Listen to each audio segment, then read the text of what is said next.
His face is everywhere, and just like in the wizarding world, most of us muggles know his story. Harry Potter, a boy wizard, grows up to defeat the greatest evil the world has ever seen. The story of Harry Potter, written by J.K. Rowling, has been translated into over 60 different languages, and the movies have been seen in over 200 countries. Jesus Christ, written about in the best-selling book in history, is also internationally known. The Bible has been translated into even the most obscure languages. His death is used by many as a marker in history separating the ancient world BC from the more recent times AD. Whether Christian or not, almost everyone has heard of him. On the surface, it would appear that the secular Harry Potter has nothing to do with the spiritual Jesus Christ. With deeper analysis, however, it becomes clear that Harry Potter is simply an allegory for Jesus Christ. The similarities between the boy who lived and the Son of God begin before birth and continue after death. Prophecies concerning Jesus were made several centuries before his birth in the books of Psalms, Daniel, and Isaiah. They spoke of the coming of a male child, born of a virgin, who would be the hope of the world, the King of the Jews, and would save the world from eternal death. And like Christ, a prophecy was made by a seer named Sybil Trinelli concerning the birth of Harry Potter, foretelling that a male child would be born with the ability to defeat the Dark Lord, born of those who had thrice defied him, and that he would have powers the Dark Lord knew not. These prophecies enraged the evil leaders of their time and inspired them to seek the murder of children. In the story of Jesus, King Herod orders the murder of every male child under the age of 2 in Bethlehem. And in the story of Harry, Lord Voldemort goes to Godric's Hollow himself to kill baby Harry.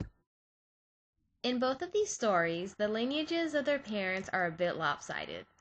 Jesus' mother, Mary, is an ordinary girl, while his father is none other than the God of the universe.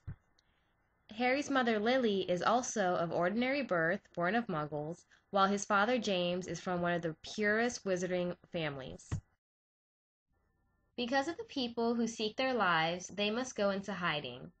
In the story of Jesus, he and his family must flee to Egypt, awaiting the death of King Herod. In the story of Harry Potter, he is sent to live with his muggle relatives to keep a low profile and enjoy added protection. And though they are the prophesied messiahs of their worlds, they have humble beginnings.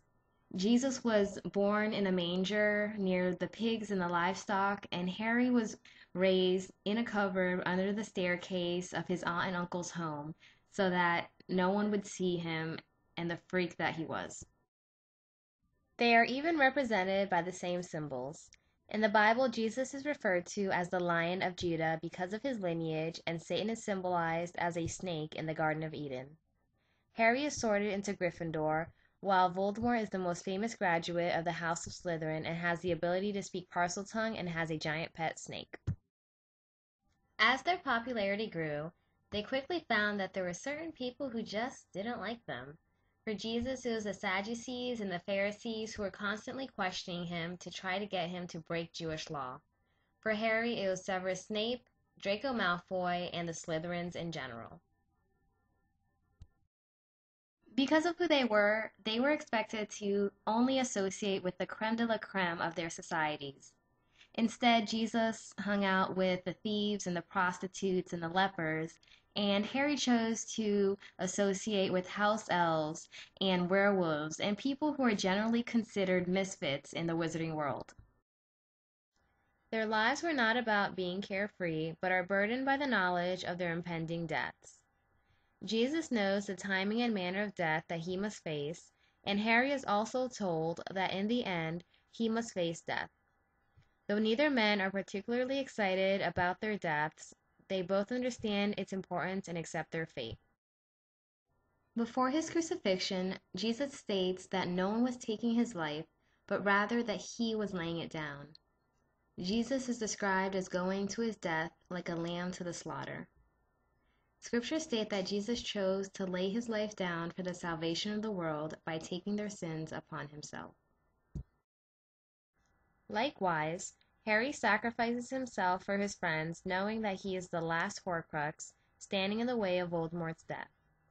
He bravely goes into the forest to meet Voldemort.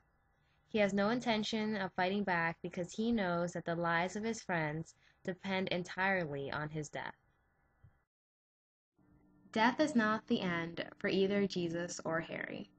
Jesus remains dead for 3 days and Harry is dead for about 3 minutes. Nevertheless, everyone believed that they were dead until they proved otherwise.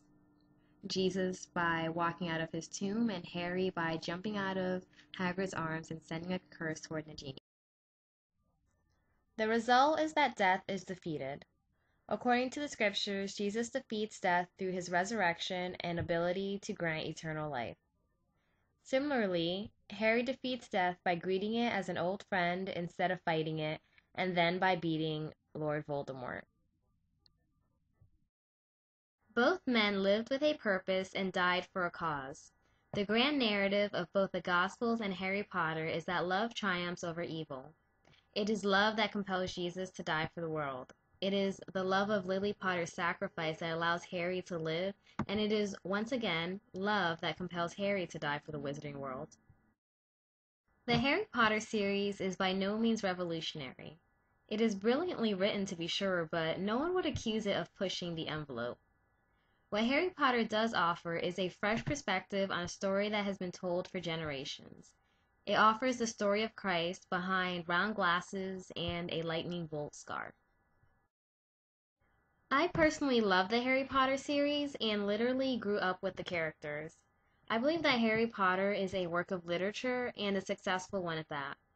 The themes of love, loyalty, and sacrifice are universal and will transcend the passage of time as well as differences in culture.